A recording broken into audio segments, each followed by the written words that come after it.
जिन परिस्थितियों में लड़ाई लड़ी, मैंने देखा था सचिन पायलट, अशोक गहलोत, वसुंधरा अपने एरिया में घूम रहे थे पैदल। आपने मुझे पैदल नहीं घुमाया।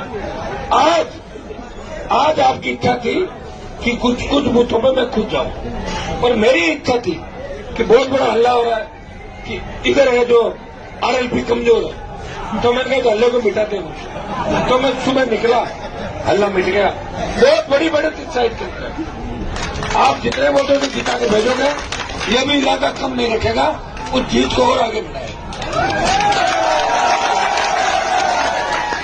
मैं तो कह रहा हूं, कोई कैंडिडेट अपने खिलाफ जो लड़ रहे हैं, कांग्रेस, बीजेपी और दूसरे, वो खुद की पंचायतों में अगर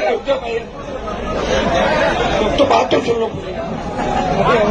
खुद की पंचायतों में जरूर कोई 150 की 150 की कोई बढ़त हो सकती है, पता नहीं। बाकी कहीं भी कुछ भी नहीं। मैं बता दूं, सारे प्रयास कर लिए, सारे मोदी समेत लग गए। मोदी आ गया, बच्चे कुछ आ गए, सारे माफिया आ गए। और आपको ये भी बता सकता कि सारा पैसा जो लगा वो माफिया के टुकड़े थे, माफिया के टुकड़ों से चुनाव लड़े लोग। कुछ भी नहीं दिखा, क्योंकि तेजा जी की कृपा है। और सर्व समाज 36 को आप मानोगे नहीं, हर समाज ने अपने को बोल दिया, हर जाति ने। इसलिए ये ऋण आपका मेरे ऊपर, मैं विश्वास रहता हूं और ताकत से लड़ूंगा। जो आपके सपने वो पूरे करेंगे। पहले खियूसर के जितने भी बकाया काम, हमारी सड़कों के टेंडर हो गए, सड़कें नहीं जो हुई, कुछ गाड़ियां जो हमारी बच गई थी, उन गाड़ियों को जल्दी जल्दी विद्युतीकृत करा के, स्कूल, स्वच्छ पानी, जितने जो मुद्दे थे आपके, इनको पहले प्रायोरिटी लेके मैं चाहूंगा कि जल्दी से जल्दी 2, 3, 4 महीने के अंदर पहले पुराना काम सारा पूरा हो जाए, ताकि काफी राहत हम सबको मिलेगी।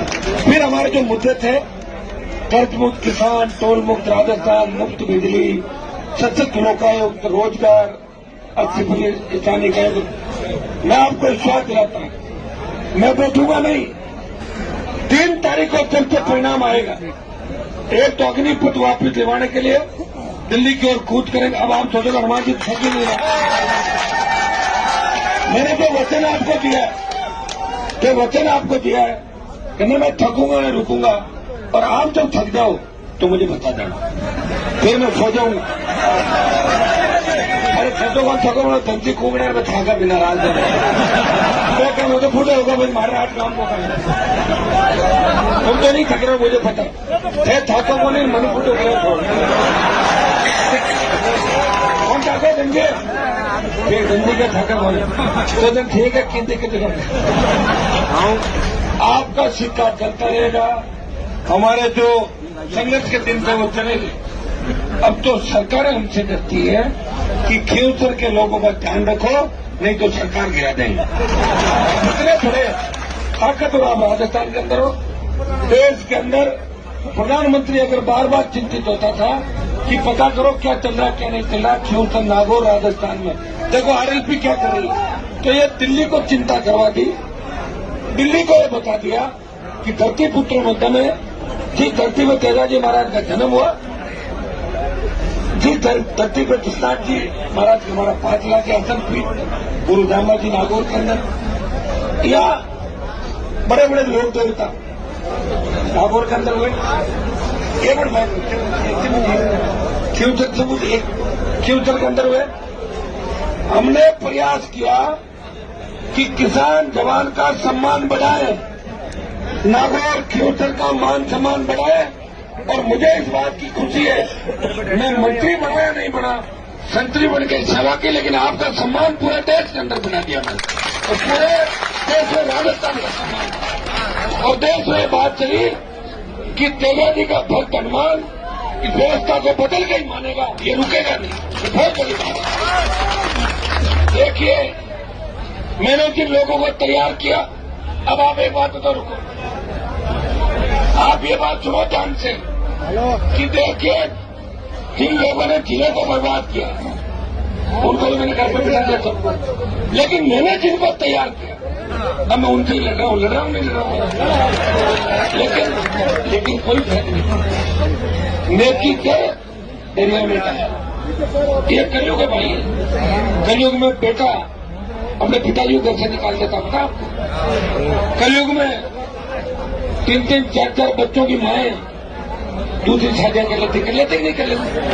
उनको चिंता नहीं होती कि उनके 3 बच्चे इमोशन खत्म, किस तरह की फूट उनके दिमाग में, माइंड किस तरह। अरे रुक जाओ यार, ये कलयुग है, क्योंकि उनका दोष नहीं है। और कई बार क्या होता है कि कोई चीज होती है ना होनी, उसको कोई टाल नहीं सकता। जब लगता है कि कोई पापी अपने आसपास बैठा हो, उस पापी का अंत दूसरे लोग नहीं कर सकते, तो उस पापी का अंत भी अपने तो पापी रास्ता भटक जाता है, और अंत अपने हाथ से ही होना होता है। ये भी सही है, सही है। मैं क्या कर सकता हूँ बताओ मुझे। सारी बात वही कह रहा हूँ जो होने वाली, ये जो हो गया तो वही बात है। ये सब लिखी है, होने को कोई टाल नहीं सकता। मेरे बारे में अगर लोग ये कहते हैं कि हनुमान जी किसी की मदद नहीं, तो भूल रहे हैं कि मैं ही तो एक ऐसा आदमी हूं जो बिना लिए दिए, बिना पैसों की मदद करता हूं हर व्यक्ति की। बदल कर हजारों नए नेता तैयार कर दिए, कभी लड़ाई झगड़े नहीं होने दिए। फ्यूचर के अंदर आप बताएं, अगर मेरी गाड़ियों को उसमें पथराव हो गया था, मैं अगर गाड़ियां रोक देता, कितनी बड़ी उन्होंने हो जाती बताओ मुझे। सामनाओं के अंदर जब झगड़ा में जा गया तो बीच में खड़ा हो गया, हर जगह में खड़ा रहा, लड़ने नहीं दिया, भिड़ने नहीं दिया किसी को। और लोगों को यह भी समझा कि राजनीति के अंदर अगर कोई सड़क पर जुलूस लेके जा रहा है तो अपन उसको रोक नहीं सकते। मेरे घर के सामने से भी अगर कोई जुलूस निकालता, उसको अधिकार है, निकाल सकता है, वो तो उसको सोचना है।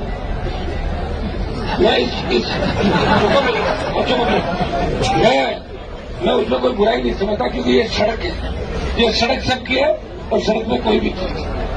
मेरे राजनीतिक जो सफर है 20-25 साल का, अगर मैंने विरोध किया तो वसुंधरा का इसलिए विरोध किया कि हमारे समाज की संस्था के अंदर मैं एमएलए था, यहाँ की एमपी जो अब चुनाव लड़ी नागौर वो एमपी थी, और हम सबने बैठ के थे जीलवाड़ा के एमएलए, डेगाना के एमएलए। हमने कहा कि यहाँ झंडी बीजेपी की नहीं लगेगी, ये हमारी समाज की संस्था, और उसमें सारे लोग साथ थे।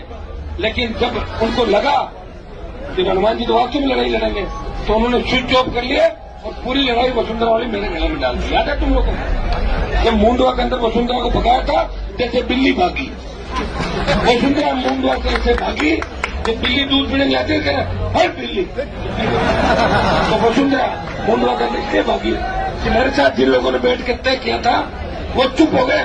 नहीं, मेरे आत्मा की कोई दिक्कत, लड़ाई लड़ी ना मैं 2014 के अंदर जब मैं निर्दलीय चुनाव लड़ा। आपको पता होना चाहिए कि मुझे लड़ाने वाले ज्यादातर कांग्रेस के नेता थे। मुझे खड़ा कर दिया, मोबाइल बंद कर लिया, सड़क के छोड़ के अपना आप चले गए। लेकिन जो मकसद था, उन लोगों का मकसद दूसरा था, मेरा मकसद जीतने का था और उनका मकसद किसी को जिताने का था। लेकिन मैं हटा नहीं, पीछे छोड़ गया तो भी लड़ता है। धन्यवाद होगा फ्यूचर की जनता का। उस माहौल के अंदर जब मैं अकेला पड़ गया था 2014 के लोकसभा चुनाव के अंदर, आपने कांग्रेस पार्टी की प्रत्याशी ज्योति की फ्यूचर में जमानत जब्त कराई थी और 17 ये फ्यूचर के नौजवान, ये फ्यूचर के 30 पुत्र अपने आप में अलबेले हैं। नहीं तो इनका मन मेरे बिना लगता है और न मेरा मन इनके बिना लगता है। मैं आपको इस मौके पे बधाई दूंगा कि लंबी जीत की ओर आप बढ़ रहे। और मैं तो ईश्वर से कामना करता हूं कि चुनाव जीतने के बाद अपने से जो चुनाव हार रहे हैं उनकी तबीयत खराब नहीं होनी, जो मेरी दिक्कत हो जाएगी। मुझे उनको, मेरा टाइम बहुत खराब है, 15 बजे बात करने बैठ रहे क्योंकि देखो मेरे तो इन चीजों से फर्क नहीं पड़ा। मैं तो ऊपर उड़ गया इन चीजों, मैं तो हार जीत सब देखी कौन देखी, हार भी देखी, जीत भी देखी, बड़े दुश्मन भी देखे, वसुंधरा देखी, गहलोत देखा, मोदी देखा, अमित शाह देखा नहीं नहीं। मुझे डर अगर लगता है तो डर आपका लगता है। आप अगर एक मैं तो नाराज हो जाते तो मनाने के लिए बांधता पता करते क्या होगा। मैं परेशान रहता हूँ, परेशानी में कोई बात कह देता हूँ, बहुत चिंता करता हूँ बाद में यार मैंने क्या कह दिया, लेकिन हैंग हो जाती है कई बार। तो हैंग होने का कारण है कि जिस तरह गाड़ी के अंदर ईंधन की आवश्यकता होती है, व्यक्ति के अंदर उसके अंदर खाना